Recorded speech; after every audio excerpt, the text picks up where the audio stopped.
Comprenons-nous réellement au Sénégal le danger mortel des faux médicaments? Qu'est-ce qui rend ce trafic si florissant dans notre pays?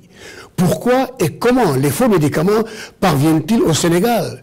Comment pénètrent-ils les chaînes de distribution et comment prennent-ils, même d'après certains experts, le chemin des hôpitaux et services de santé publique?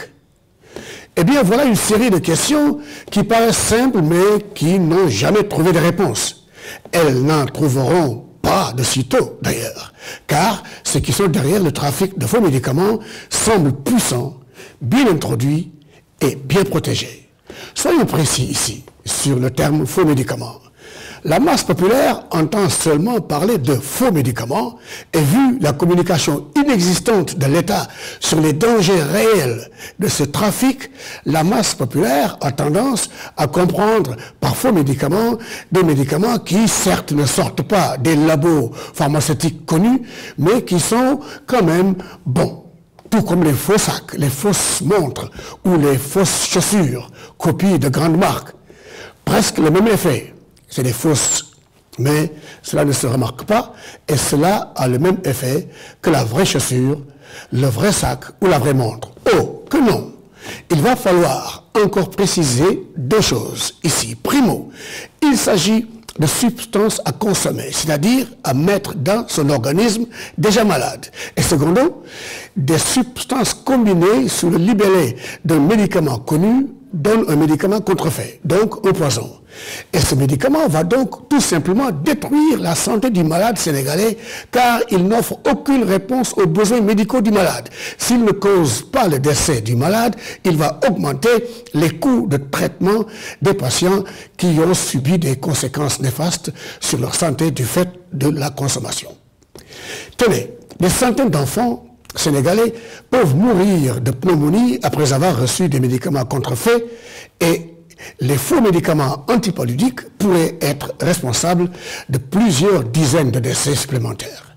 Voilà pourquoi le ministre de la Santé du Sénégal a parlé de crime en se désolant devant le développement du trafic au Sénégal de médicaments contrefaits. Mais le ministre doit comprendre qu'il ne s'agit pas seulement de dénoncer le trafic, de traîner des receleurs ou encore des trafiquants devant la justice, mais qu'il s'agit plutôt d'un travail beaucoup plus sérieux qui implique la responsabilité de l'État à son niveau le plus haut.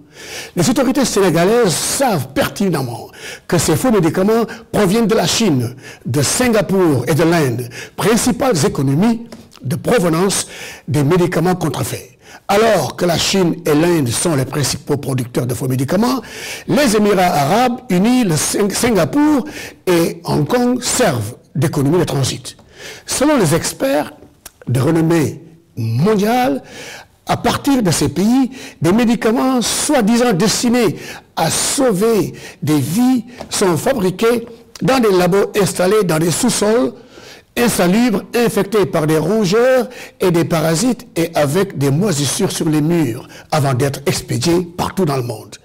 Les principales cibles restent les économies africaines, l'Europe et les États-Unis. Dans le trafic de ces faux médicaments, l'État doit faire son devoir, car il est garant de la sécurité des Sénégalais. Les leaders africains aiment beaucoup parler de zones de libre-échange, mais ne semblent pas en mesurer les exigences d'application. C'est justement les zones de libre-échange qui facilitent le commerce des produits pharmaceutiques contrefaits, car elles offrent un lien pour emballer et reconditionner les produits de manière à masquer efficacement leur véritable origine. Les faux médicaments menacent tous les pays du monde et des pays en développement comme le Sénégal, où la distribution informelle est plus répandue et où des informels remportent des marchés de fourniture, sont encore plus exposés. Le travail de l'État, encore une fois, est de faire son devoir en renforçant les capacités de la pharmacie nationale d'approvisionnement, en renforçant les services douaniers, en renforçant la poste et en mettant en place un système de communication populaire efficace pour bien détailler les dangers des médicaments contrefaits. Mais pour ce travail, il faut désigner des experts, des spécialistes, comme nous en comptons beaucoup au Sénégal. Bonsoir et bonne chance.